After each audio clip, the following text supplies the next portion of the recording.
Very Hi everyone, very good morning and thank you so much for taking time this Saturday morning and joining us. I'm Priya and I've been working with this company called Poshmark. It's a socio-commerce website and I'm the director of the community team there. I have been with Poshmark for close to 8 years now. It will be 8 in January. And before this, I was a .NET developer. How did the transition happen? It was a simple Sunday. One of my friends, very close friends, who was working for this company that both of us started with. It was a .NET development company essentially. And then he said, you know what, there's this place, they want someone who can talk. And I was like, what? They want someone who can talk? And he was like, yeah, just go talk to them. And then it started, I was interviewed by 7 people, including the CEO. It went on for months. They didn't know what the role wanted out of me. I didn't know what the role wanted out of me. But by that time, I was also a certified yoga teacher. I don't practice yoga now, that's a different story. But I had created a community of yoga practitioners back in 2013 itself. I still have a very good number of people who teach, and we have outreach programs, and I teach in schools, I teach in colleges, I also take one-on-one courses. I've stopped because I have a baby who's 11 months old. I am not very active in that space at this point in time. But that actually helped me. I'm also part of this community called Toastmasters International's public speaking forum, and I've been with them since 2008, back in school, college at the time. All of that put together, I think, has come into reality at Poshmark. So at Poshmark, I was the first hire for Chennai, and today I have a team of 70 plus people, and it's been quite a journey, I would say. And I'm from Chennai, but I was born and raised predominantly in the north, essentially Rajasthan, and been in Chennai for like 15 years now. So that's about me. Yeah. Thank you for joining us, Priya. And we already know Deepak and Nithish in this first session. Okay, so let's kickstart this session with the very first one. Like, how do you measure the success of your community? This is going to be the operation side of the community, guys. Like, we are diving a little deeper into it. See, when it comes to measuring the success of a community, one thing that, there are a bunch of tools that we all use today. If you want to manage events, there is Luma out there that we try to use, Zoom, there is and even I think if you subscribe to the Pro functionalities of Zoom, it also gives you data on the view, percentage, the attendees actually watched, or all these bunch of data is out there, and we try to make sense out of this data. But even till date, what really works is, there's things that don't scale.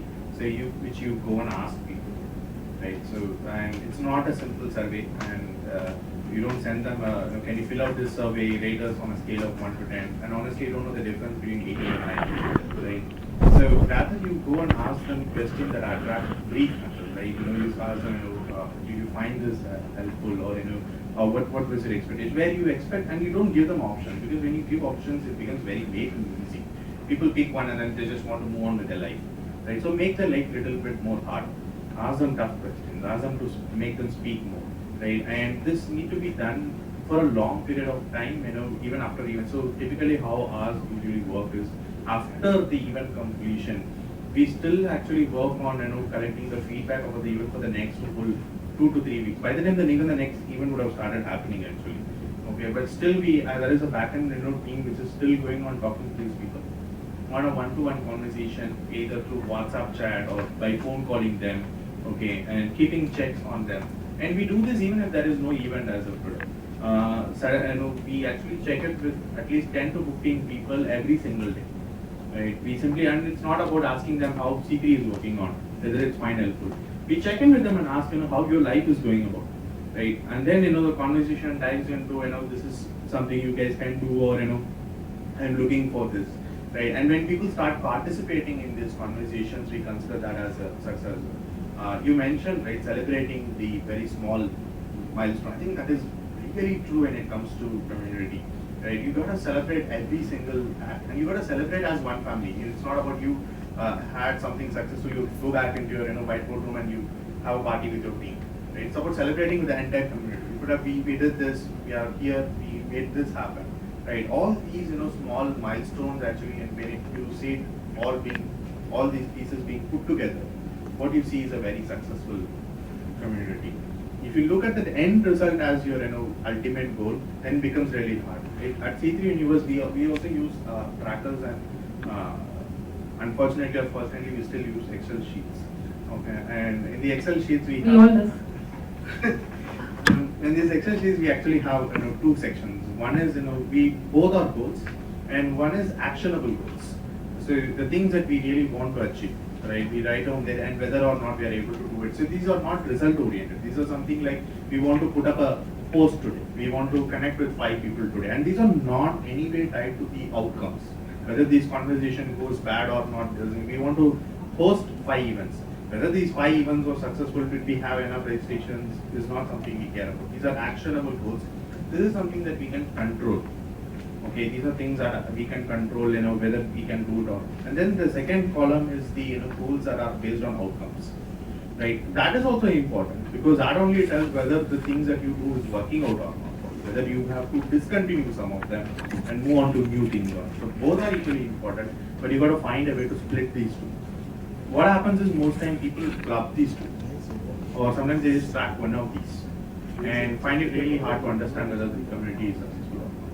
So keep a track, one is about what you can actionable, the other one is you call it however you want, but there are. So thanks, Deepak. I think my view is I think this is where we get a little more subjective in the sense that again community to community differs vastly, and success metrics also do the same, and so do the business outcomes, and so do the goals of why they even started the community, the user persona, everything, right? So I'll just probably set some context because I want to actually talk about processes here and see if we can come up with some kind of playbooks, right? So, so Yellow is pretty much conversational AI community. In the very simplest sense, it's a developer-centric community, wherein, let's say, developers for about 1,300 odd enterprise companies, most of them are either customers or some kind of stakeholders of Yellow. They come in and they interact about the platform, right? Now, what do I really care about when I look at a platform? By the way, the whole community is hosted on something called as Discourse. So Discourse is another app wherein you can build communities on top of that. I think, like Deepak mentioned earlier, there are platforms wherein you can mention, right? So I think Discourse has an inbuilt analytics platform built in, and I just go back to that every single day and then look at what is happening. It's much like how these finance teams look at P&L statements once every month and then see what is there, what is wrong, and then you kind of like course correct, right? Now people are even so advanced that they're talking about weekly P&Ls. It's more like a pseudo P&L wherein they just get a fair idea of where it is going and not derive any outcomes out of it, right? So I'll just probably tell what kind of metrics I really focus on and why, and then maybe take it from there. The first thing that I really care about is the DAU. So the daily active users on the platform, look at how many people come in, and then that's pretty self-explanatory, right? The next is DAU by MAU. So what that is going to do is that it's going to give me a very objective view, rather a percentile view of how my community is performing. Now, for all I could care, I could have 1,000 active users on one day, right? But that does not mean anything. Objectively, what does that mean? Nothing. It's just that 1,000 people came up to your platform, did something, and they went, right? Then if you look at DAU by MAU, then you get a more objective approach. Okay, cool. So these many people are actually coming back, and then they're finding something, right? So that means something. So DAU is more of a vanity metric, although I like to keep my eyes on that and then see what is happening and what is not, right? But the single biggest rather metric that I care about is the peer-to-peer interactions. I think Discourse measures it in terms of percentage.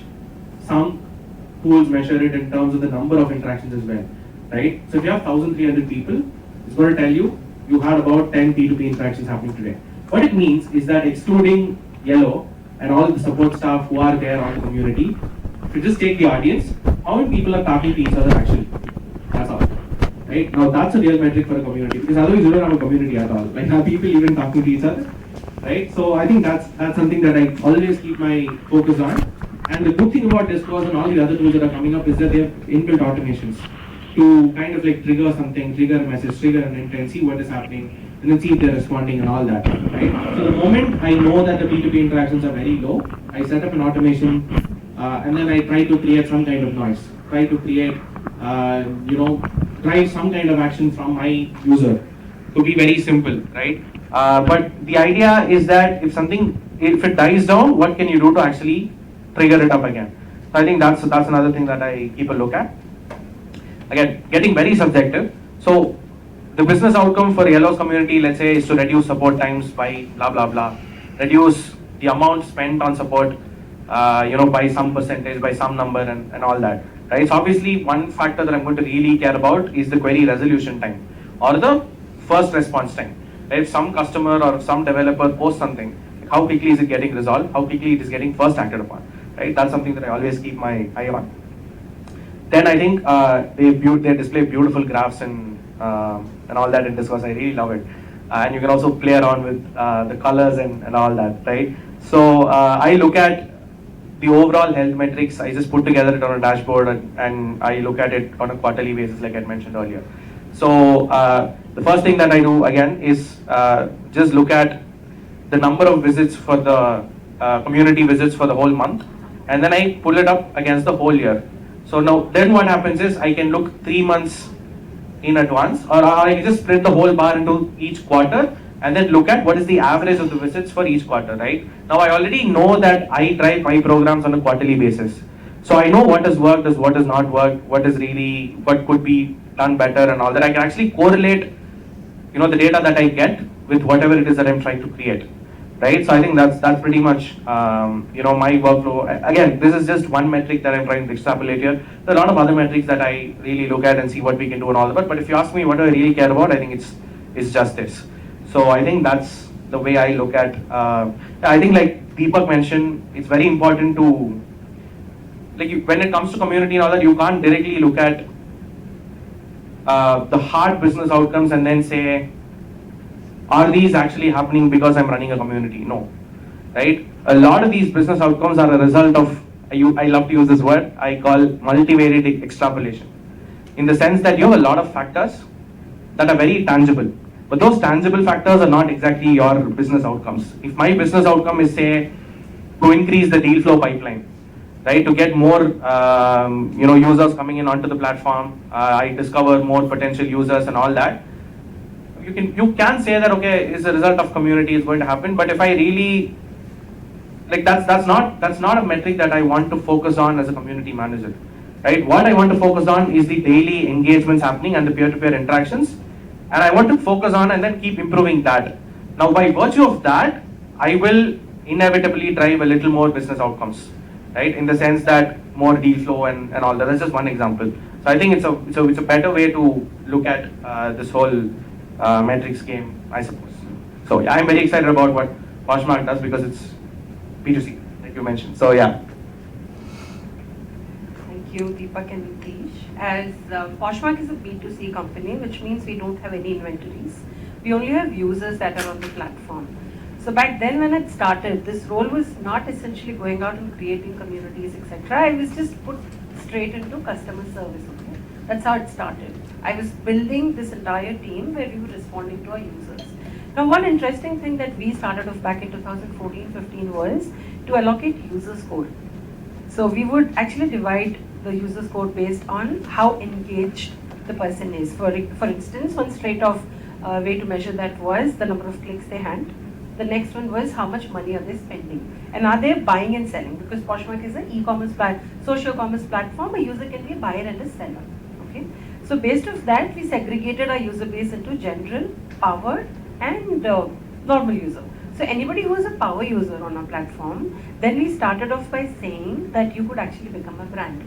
For instance, if Deepak likes selling shoes, I'm just being very random here, if he loves selling shoes, and he is listing that constantly, we don't actually build on brands, we build on people. So if Deepak's shoe sales have reached a certain threshold, and if the people are enjoying it, we actually send surveys to understand if this product is actually something that people are enjoying, and then we launch something called as Deepak's brand. So that's a holistic or organic way of actually bringing or empowering people inside out. And there have been millions of testimonies on Poshmark. It can be a little cliched, but people write in to us saying, you know what, the money I made by becoming a brand on Poshmark has helped me buy a house or helped me fight, let's say, cancer. We actually have testimonies of that sort, where students are becoming entrepreneurs on our platform. And we do not endorse any brands till date. And the time when we started, we were a completely second-hand market, thrift store. garage sale. That's how we started.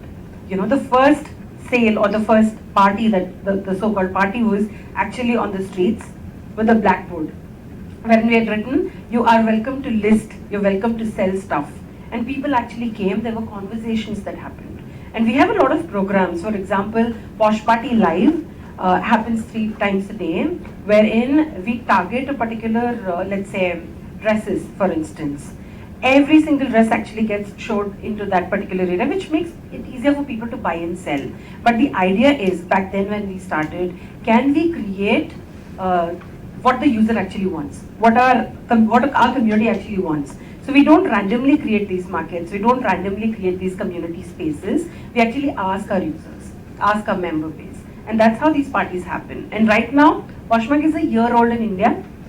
We actually turned 1 year old in September, very recent, very new. And what we understood was the way the US market works is very different, right? Second-hand is usual there. In India, it is not. We have a lot of taboos, we have a lot of biases, right? So we're going to people. I was a part of a campaign. We went to Bombay recently, where we met the influencers in person. There were like 25 of them, that's all. But we have a relationship established with them. And one way to directly measure success again is to see what the community is actually thinking of what we're doing. As much as it's important for us to, make money, measure revenue, but what is the crowd really thinking of us? Especially as a socio-commerce venture, B2C venture, people are at heart. Like, it's important that you really understand what the people need. And the other dimension, where I was talking about the yoga thing that we do, I belong to the school called Yoga Vahini, which is in Tiruvanmiyur. One of our best ways to measure success is, we don't reach out to people. Can people come back on their own? And if people do, that is a success. And the usual way, again, to measure, I think Nithish spoke about it, is how much time we take to respond back to our customers, TTR, TTFR and TTR. And we've also launched a nuanced program right now, which is called Posh Ambassador. I'm being very subjective here, but Posh Ambassador, this is a group of people that are highly engaged. They actually throw parties in their own houses, wherein they encourage people to list stuff. Listing is essentially you post stuff on Poshmark. So these are the users that we want to be committed to, and we actually have promised that we'll deliver the time to response, that is the time taken to respond back to those user queries well within 6 hours. So Poshmark's overall standard is 12, but the users that have really engaged, who are really doing things out of passion, we are committing to give it back to them by creating new KPIs. The KPI here is a better time to response, right? And of course, customer satisfaction score continues to be something that we also build on top of. But my biggest learning has been meeting people, talking to them, and we still live by it. We have programs like Posh Nation, where we go to different states in the country every quarter. The CEO drives it, the VP, I also fly once in a while. We go meet people, we talk to them, we understand what their needs are, and we have hackathons, by the way. We have hackathons run once a year in this fest called Posh Fest, where our users come in. There's a lot of interaction, there's networking, and everything is run by the users. None of it is done by us. We are probably doing all the, the chai and the pani and all of that. We're running around doing all of that. But the show is run by our customer base. They do all of it. And what you've seen is, they're like, oh, you know what? This feature is just absolutely obsolete. I loved how Ashwati was interacting. This is the kind of engagement that we also thrive off on. In Posh Fests, people are like, oh, you know what? Your filter sucks. So we have our developer sitting right there, and we call it Suda Suda. Things are happening Suda Suda right there, So that is how we do this, and this is probably not something you can directly measure. You can't say, oh, this hackathon feature has gotten us this revenue. But did people feel heard? The audience, do they know that we are hearing them? And are we bringing the requests a full circle? I think that is at the heart of how I like to look at the metrics. You want to add some points? Yes, one point. I think the question, right, what makes a successful community? I think that question has a two-part, right? Successful community is do I have a successful community? The second question is my community successful for my business? These are two different, questions that you're supposed to ask yourself. What she mentioned, when she said, it's helping out people to start new businesses, people are able to buy homes, and that's a successful community. Please remember, you might have a very successful community which is not helping your business successfully. There is a very good possibility, it can happen as well, right? So you really got to mention, what exactly, these are two different questions, two different metrics to ask for. And DAUs, MAUs mentioned, one thing I've realized is most of these platforms define active users in their own terms, right? Based on the functionalities that they serve. It could be in terms of comments. If it's a forum, it's a comment. If it's a group, it's the number of messages that you put in, reactions that you get in on Facebook. So every platform has its own way to define what is an active user.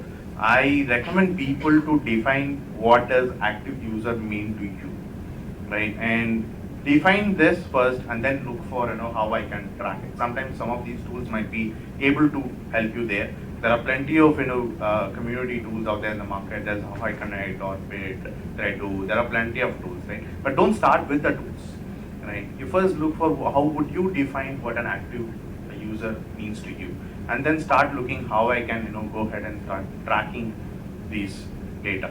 I think that would actually help you guys. Nice. So before moving on to the next question, we have some water, so please help yourself. Okay, so how do you keep the momentum of the community? Like you kickstarted it, initially it will be good, but how do you keep up the engagement activities throughout? So I think I kind of answered this question when I mentioned you gotta keep experimenting and keep it fun. I think that's the only way, because if you look at any sort of group, it is only when you keep trying new things. I mean, like, consistency is absolutely rewarding. People start noticing. People start, because now at C3 many people, right, they know, even some of those folks who do not know C3 as a name, still you're the guys who do Saturday 4 p.m. calls, right? And so that's a community cold coffee, right? Yeah.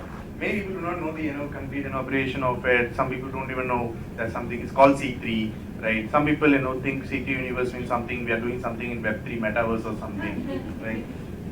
But everybody knows that you guys are the ones who Saturday 4 p.m. you all come together, right? So that's something consistency rewards you. But what also keeps the members keep coming back to you is, like, you try to do again and again something new for them, right? The goal is quite the same. If you keep changing the goals, then you end up nowhere. Goal is quite the same. At C3 we focus on three things. We want them to get connected. Then the second was we want them to learn something new from us. And then the third was we want them to find new opportunities to work. So these three goals remain the same. We never changed these three goals. But we introduced a ton of activities that facilitated these three goals to happen, right? Some of them worked, some of them didn't. But we did, random, no agenda catch-ups. We also did some, experts. We brought folks like Richard Millington, Taylor Harrington on board, and did some sessions with them. So always there was something new to expect. And we started hearing this from our members too. Some of the members said, they are mostly community builders, right? They are often looking for some sort of inspiration, how they can, they said, one of the reasons we get part of this call is we always see something new tried in every event, right? And also we do something that is consistent. It's like a formula of, usually a mass superhero in our southern industry. They have a template and they still continue to try and experiment something new in there. If you look at and for every conversation, there is a culture that we say. We don't say cheese in our community for us taking a snap. We say community. Thanks, Janya. So we say, so this is something consistent we do, no matter what session it is. But then there is a lot of different experimentation that we do. Thanks, Deepak. I think I also largely concur with what he basically said. But when we talk about experimenting lots and then say you have to do a lot of things and then try to figure out what works for you, what doesn't, I think it could be a little misleading when we put it that way, right? Because you can experiment all you want, but if all you do is keep experimenting, then that's also not good. At the end of the day, you need to be known for something. That's all, right? Only then people will take value out of you. People will remember you. People will know you. Like he mentioned, right? You are the guys who do the 4 p.m. Saturday calls. That's what they're known for at the start. Obviously, you'll probably be know a lot better things. But I'm just saying, that's really cool that people are picking that up and then they're saying that, okay, these days will always be there. Because they do something that's very simple, but that's repeatable, and then that's also, consistent, right? I think when you talk about momentum, it's not about doing all the big, fancy, coolest things out there and then getting the big numbers. No, it's momentum for community is more about doing the simple, repeatable tasks over and over again. And that will build, more audience and more audience and more audience than if I do a hackathon one quarter or if I do a hackathon 1 month. That could be the largest hackathon in Asia for conversational AI.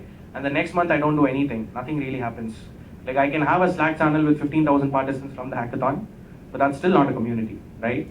But then if I have 4 p.m. Saturday calls every Saturday, and if I just have 20 people, that's still a community, right? I think that's the way we have to, look at this. So interestingly, when we started out at Yellow, there was nothing, right? We have to start from scratch. So this is, again, the God's view, right? This is how I envision community to be. The first thing is that, okay, there are lots of people. I don't know who will actually show interest to my community. So what I'm going to do is I'm going to throw a stone in the pond. So I'll just create some noise in whatever way I can, right? And in business terms or in real life terms, how this translates is that noise is through some kind of cool events that you can do. So what we did is we just went out and said, hey, we are the community team at Yellow, we're organizing this hackathon. If you win, you get 50,000 rupees and blah, blah, blah, right? About 40 teams signed up within the company. And all this happened in a span of 1 month, right?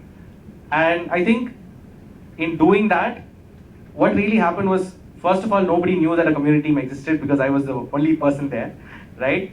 People knew that, okay, there is a community Yellow, he's trying to do something and all that. And I portrayed it in a way that it's been months in the planning and there are like 10 people behind the whole team trying to pull this up, but I was the only one. I made memes, right? I made memes within the company and then posted it on the Slack to drive registrations. It worked like crazy, right?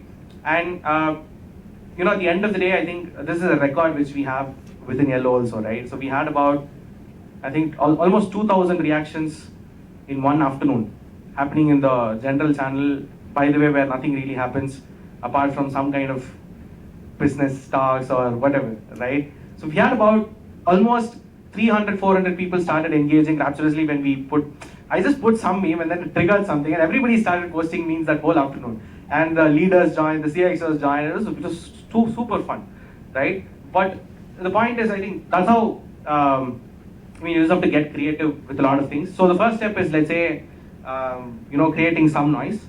The next is, okay, through that noise, what have you achieved? A lot of people within the company, first of all, know that you exist.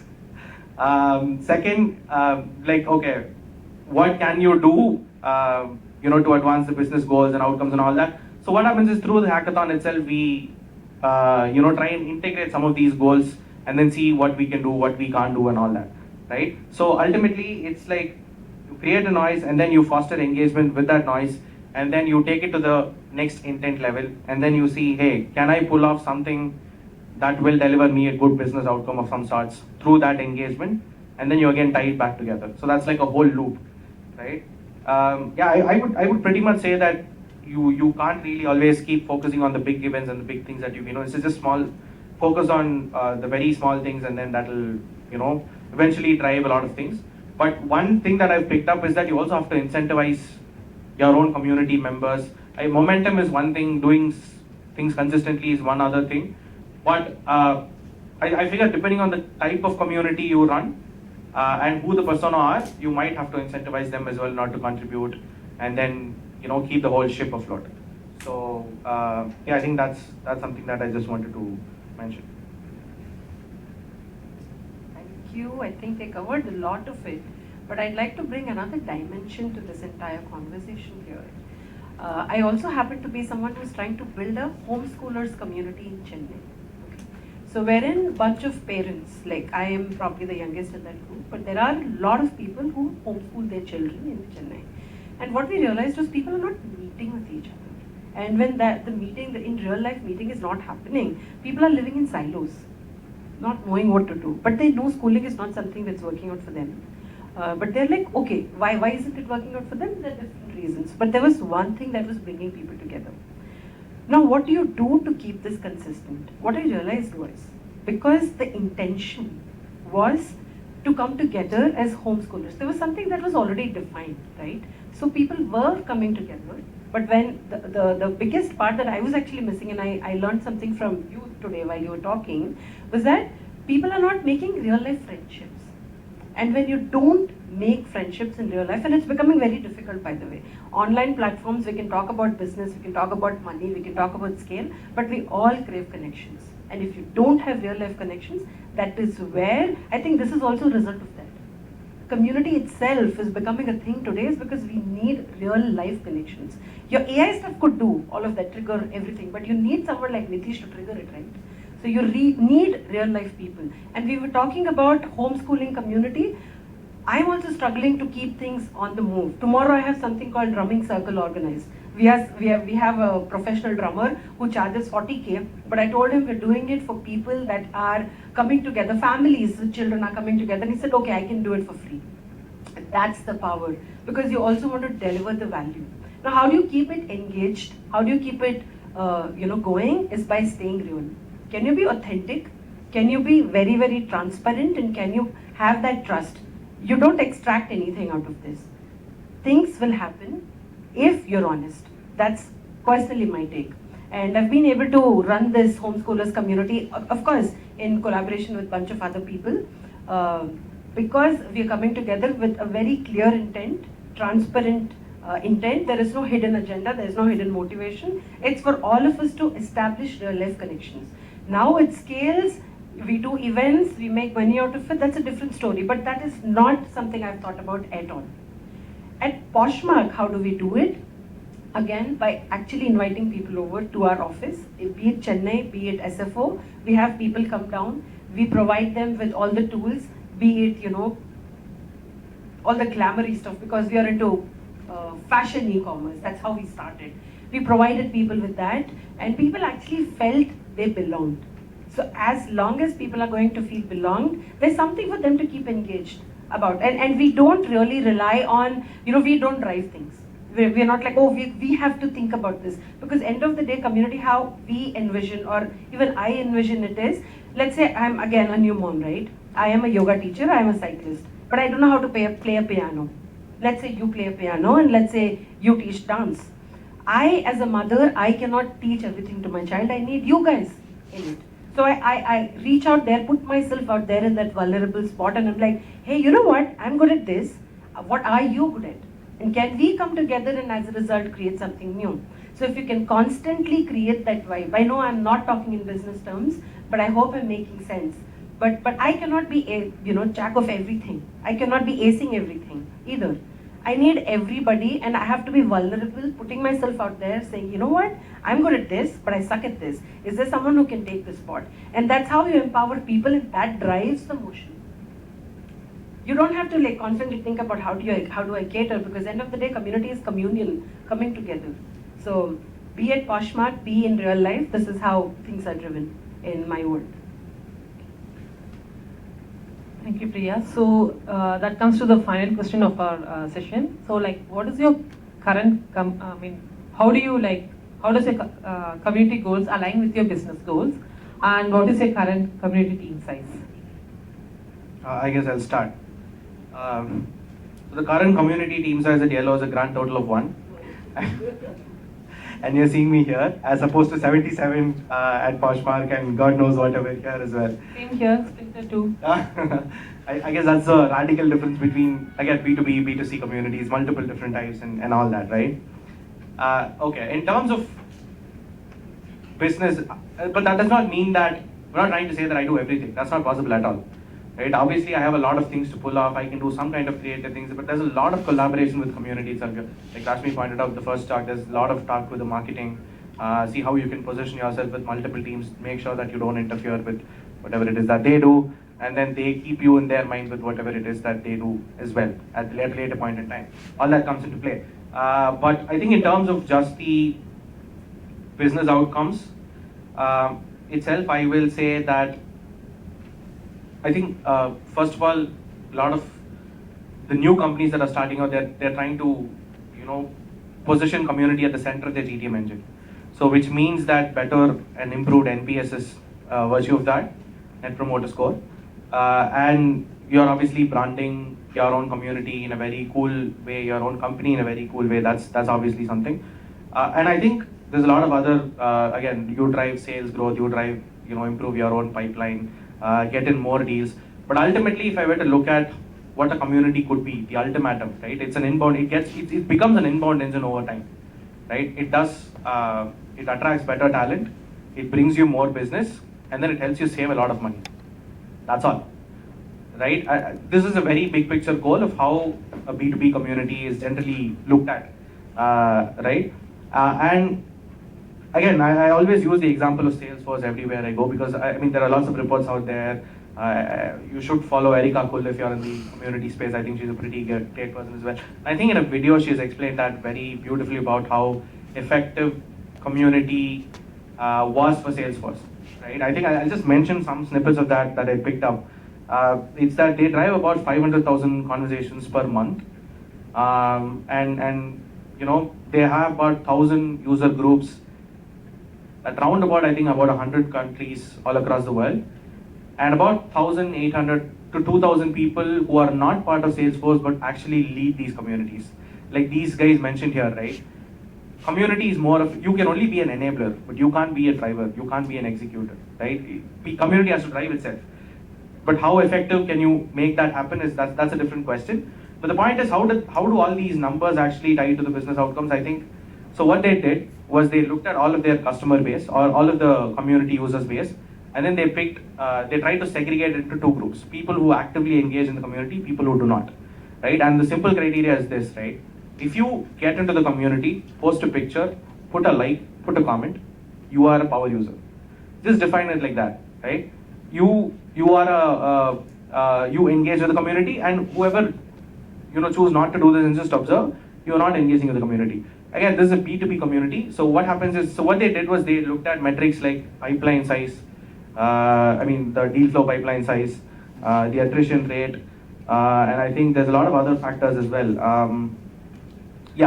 So what they found out was, interestingly, that people who did this bare minimum thing, right, of just logging in and engaging with the community, their attrition was about 30% low. They had about 2.5 times more deals in the pipeline, and their deal size also was, I think, easily 2 or 3 times as more. But this is not a coincidence when it extrapolates to obviously over 1 million plus users right now on their own community platform itself. Right? It means something is happening. And in the long run, again, for companies like, let's say, Yellow or even Freshworks or Salesforce, you look at something called as support. How community is not about driving business alone, but how can it save costs? So can it save support costs, right? Instead of having your own engineer go out and say, type every query, is the community helping itself resolve queries, right? So how do you let's think about that. How do you try and measure that, right? It's called case deflection, right? So what they do is that if some user goes out and then they post something on the community in Salesforce, if it gets 20 views, it means that it's a case deflection. It means that one query has been resolved, right? If you take that as a factor, and then if you look at how much money has been saved, they estimated about $2 to $3 million per month is saved purely because a community like that exists. Round that up to a year, it's about $25 to $30 million. How crazy is that? Do you even know how many companies have an MRR ARR of 25 to 30 million? It's just that they're saving that much cost by just engaging or just having that community be at that point. I think that's the real deal that people are looking up to and then say, hey, there is value here, we should do this. But this is just from a saving cost perspective. But you also have to remember that it's going to attract better talent. It's going to drive business on a huge level for you. But here's the thing, right? Okay, so what does this all mean? It's just that community is becoming the biggest competitive advantage for companies. Companies are looking at community as a USP, as a competitive advantage for them. And that's why they want to invest, right? Forget about all these numbers, business outcomes and all that. I think tech can be easily replicated, especially when it comes to B2B SaaS and all that. You could build the same tool somebody else has done, but then you will never beat them to market, right? Because they already have playbooks figured out, they know what to do, how to do it better and all that. Add to that, you have community, then that literally becomes something that you can't even touch. I think that's where companies are headed, and I think that's I just wanted to, I don't even know where I started, but I just went all this way. But yeah, I just wanted to mention that, and that there's a real benefit to communities and all that. Oh yeah, the question was about business outcomes for Yellow. How do you align with your Yes. organization? So yeah, I mean, I think this is a cool example. Yeah. So we're a team of 5 people, which includes me, building the community. I also want to give a small shout out. That's okay. The names. Yeah. Definitely, of course. Mary Priyanka, Ankit, Kumar, Yogi, Arupa, who's actually a lawyer by the way and helps us in building community here. Sharanya, who handles the journalism side of things for our community, who actually goes about finds what's the interesting stuff happening in the community and gives it. And lastly, me, trying to put this community together and grow it. Besides this team, of course, we are all paid to get this done, and then there are external members who are helping out as well. We call them superheroes. Basically, they come from nowhere when we need help us out, and then they move on, carry forward with their life. Yeah, so they have Madhurima, Vanshika, Aditya, all these folks, great people. Michael, all these folks come out, help us out when we are in trouble and move on. Now, the second part of the question, aligning it with the business goal, has always been just 2 things. How much are we really learning from this community? Because that was the prime goal why we started this whole series. We want to learn this space, and we know it's a forever process. If it was a one-off thing, I think we would have maybe went to Udemy and bought a course or something and sit out, watch the video and learn. But we knew the space is like something that we have to constantly learn, and what better ways to learn than surround yourself with the folks of similar mindset working in the same profession. So the idea is to keep in touch with them, help them grow, and along the way we get to learn a thing or two about this whole space. And the second is credibility. Like you mentioned, community also brings you great talents on board. People recognize you more than a product for the community that we are building.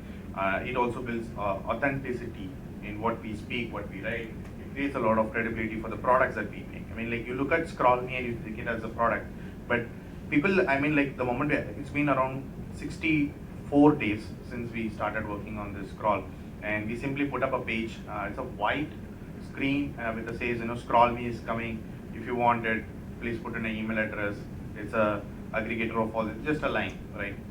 And if you call in any copywriting expert or a landing page design expert, you will have tons of things to tell us.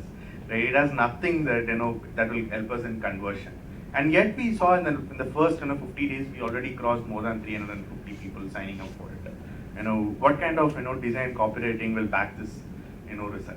It's just the power of community that people had a trust, and people without even knowing exactly what it was, even before we understanding what we are building, they started giving shoutouts. There is an awesome coming up. I don't know how it is awesome yet, because I don't know.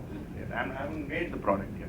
It's just the kind of trust that they have upon us. They know that these are the folks. They understand community. They have been building products for us, and pretty sure this is going to be awesome too, right? So that's the kind of backing that you get when you have a community, right? So these are the 2 successes that we want out of it, right? Not sales. We never picked up our I think there are a couple of C3 members in this room already. We never picked up a phone or wrote a single piece of email talking about any of the product that we built, asking you to sign up, or no email, no callers have never been made. But we have seen people coming on to us. That has been inbound. That is completely okay. But we never reached out to on those people. We wanted to learn, and we also wanted to build this credibility. I think credibility also was not really planned. It just started happening. Okay, in the B2C world, one of the biggest challenges that Poshmark faced was trading. People will not use our website or Poshmark to actually buy and sell. There was a lot of unnecessary stuff that was happening, and we realized with 80 million users, with billions of products listed on the platform every single day, there's no way that we can manually do it. So of course there was ML that was used. The other interesting thing that we used was the power users that I had mentioned a while ago. We enabled them to make sure that the community is a safe space. That is, our online space is a safe space for them. So we introduced something called flagging. We introduced something called reporting. It might sound very basic, but people actually signed up in such large numbers. We would ask them, are you interested in doing this? And people would just volunteer. And the other fun fact that Poshmark actually is very proud of is almost all of our company It's filled with people that were users once. I think as you were talking about, it just happens, right? Credibility built, and one of our senior VPs was one of the early adopters of Poshmark as a product. So every single person on the platform, especially in the US, because the product was in the US primarily, was a user once. So how do we convert that into a business goal? Of course, people are engaged. They want to be providing something back to the community. For example, vetting through products, vetting listings, making sure that there's no offensive language being used, there's no clutter around. So B2C is a space where anybody can come list, anybody can do whatever they want, right? So how do you keep it safe? You keep it safe by making sure that the thing is happening organically. So that was one of the biggest, I think, clicks. And you spoke about deflection rate, and I think these guys covered majority of it, but I wanted to provide that edge as far as B2C is concerned on a socio e-commerce website. This is how we did it. We empowered the community itself, we empowered our user base itself to help support most of these, because they hamper our KPIs immensely, they hamper our revenue immensely. So, thank you, Priya. I don't think so. What I want to say is anything related to this last question, but when you mentioned power users, I just wanted to mention this one point, right? When you're starting up, do things that don't scale. Try to avoid automations as much as you can, no matter how fancy it sounds.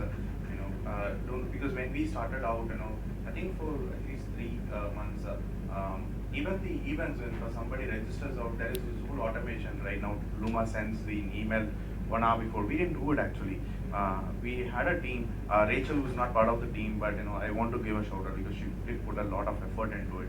So we actually emailed them personally, right? And these emails actually were very personal. We know who these members are when they registered, right? And what motivates them to join us, and what kind of schedule they might be in right now.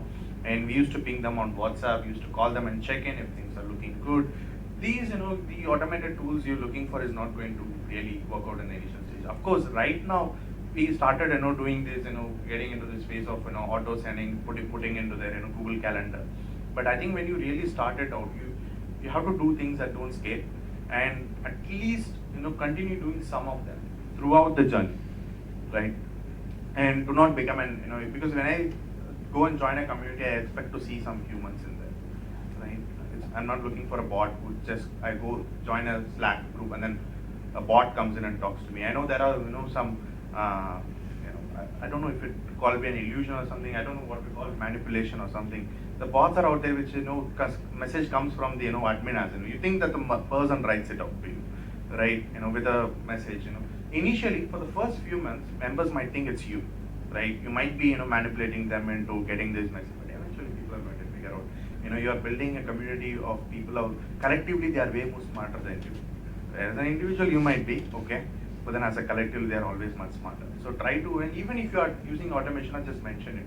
Hey, this is a bot. I think one of the first things that kind of went viral when we put out a tweet was, we were using a fresh chat tool back then, and it was a bot actually, right? When you put up a message, the bot replies to you, what support.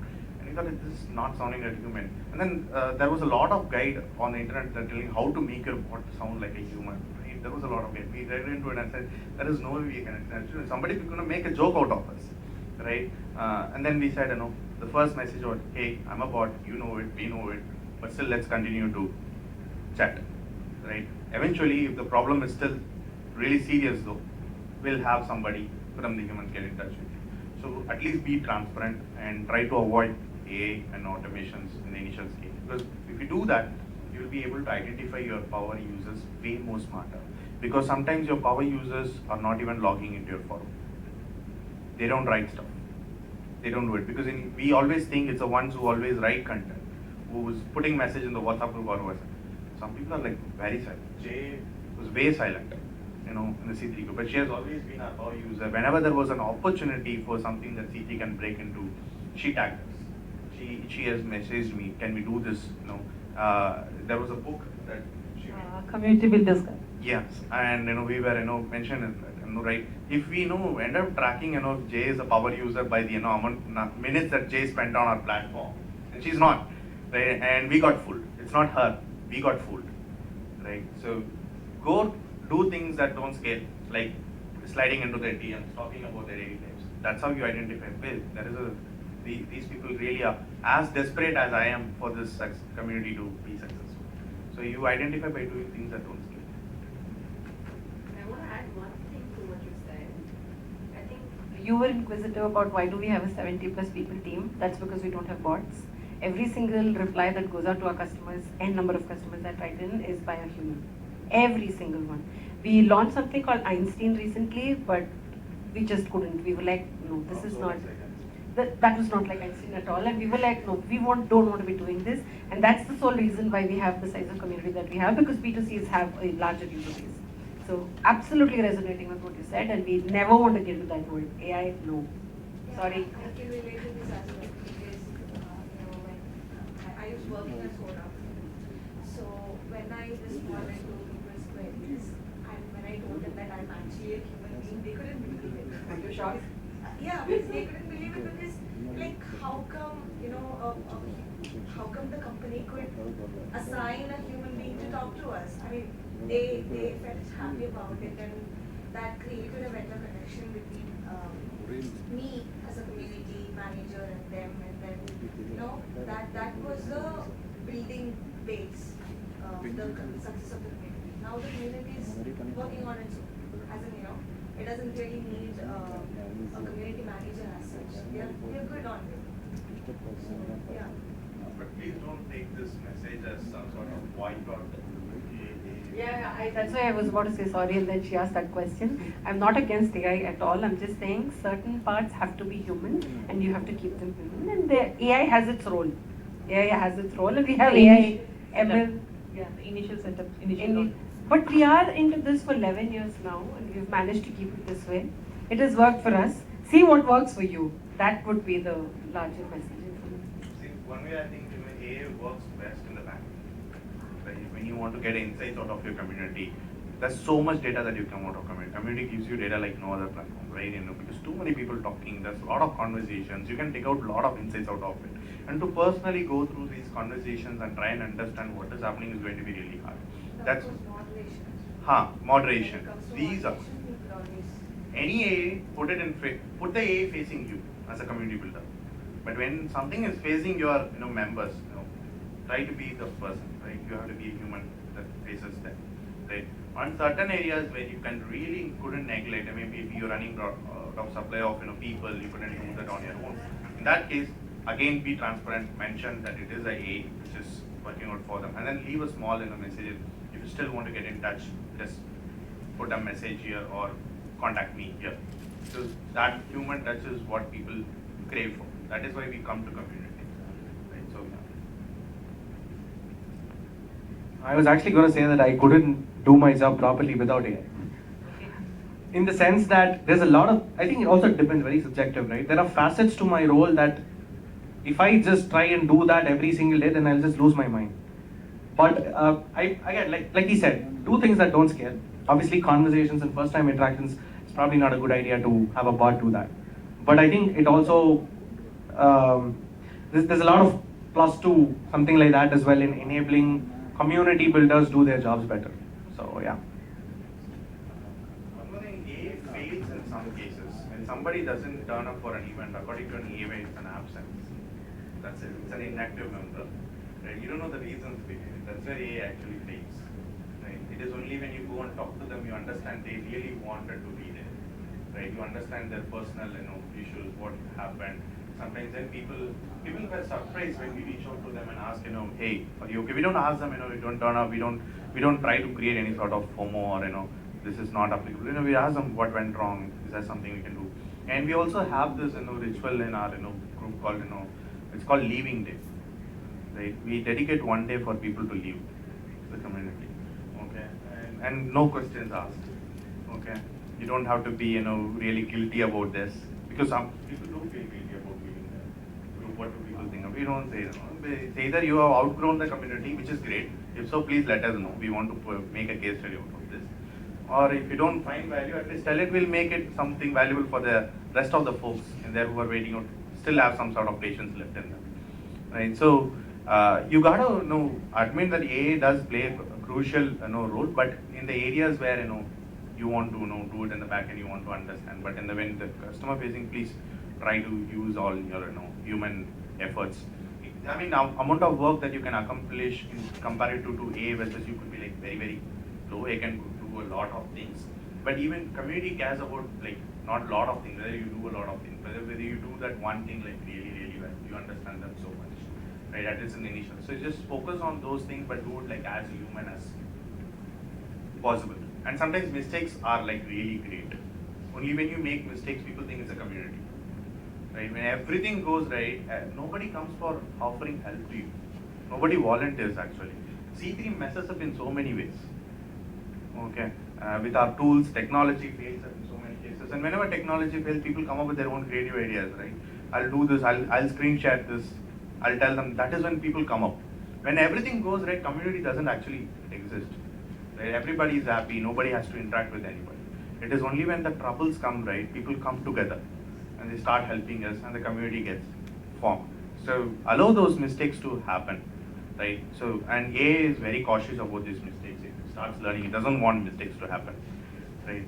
These are some reasons why A is not working when it comes to community. A is doing fantastic job in many other places because they are logical fields, right? You do this and this has to work. This is 2 multiplied 2, 4 is supposed to be the answer. You can't change it. There's no, but this is community is all about people. It's psychology, emotion. One doesn't think the same way that he or she thought about it yesterday. Emotions play a very, very huge role in deciding what each individual does.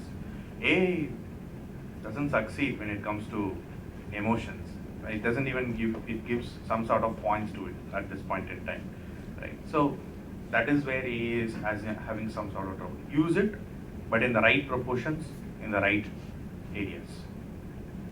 It's also about what you mentioned earlier, acting like a member, thinking like a leader and acting like a member. You have to be a member first to, build the community. So when you interact with them as a human being, when that human touch comes, you become a part of it. Then it's easier.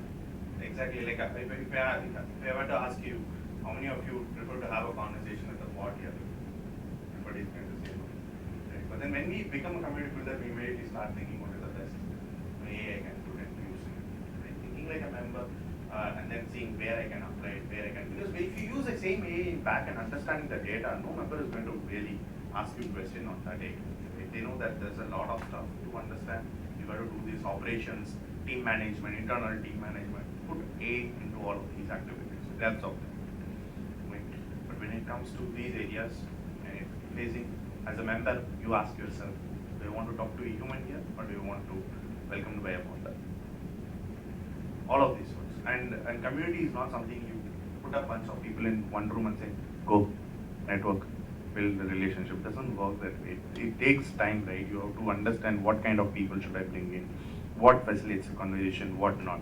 A again fails in here. It thinks bringing people into one group chat, it should start working. It thinks if I make 2 intros between 2 people, they'll start scheduling calls and make it happen. No, it actually, in personal, there has to be a lot of, persuasion. We actually have been, because we have a job board. Job board is technology, right? Somebody can go, add their job, it gets listed, somebody can apply to it. All this works like on a technology. But then we understood so much, why there are, I think, 6 or more job boards for community out there. And there are also many generic job boards now created. We understood the problem is not because there is a gap in the technology, right? There is a problem because there is an misunderstanding or people are not able to understand what the company is looking for. Like they mentioned, right? The organization do not have a clear idea of what community. So in the successful jobs that we have helped, and there are plenty of people around who have put up a LinkedIn post on these stories. And it's not, they don't mention that we put up we got the job through C3 job. They mentioned I got the job through C3. It is because we actually mediate. We interfere. We pick up the phone call. I have spoken to the brands and I've also spoken to the candidates. I've asked them, what is that? What are the offers that you got from them? What are they looking for? And then I go and call the brand. And I tell them, if you want this, then you got to go with this person. Otherwise, you got to think something over. You can't keep the person. There was a lot of conversation. We involving in it. That was the reason there was successful job hires. Right? From all, we even helped Fortune 500 to hire those. Because there was a person who was getting involved in between. Right? And even today, I think a couple of days ago, we launched something called one vetted email introduction every week. That's something we're doing personally. We look through the connects. There are about 600 resumes and productions, and we actually go through it. But then we limit ourselves to one email production because we know that we can't do it at large scale. Like I said, it's not about doing things that are very large enough. Yeah, we can only do so much written, but we'll do it as human as well. We're not letting UA do this. Thank you, Deepak. And I think, anything? So this ends the session of our roundtable discussion. So thank you, Priya, thank you, Nithish, and thank you, Deepak, once again for filling in for Baru.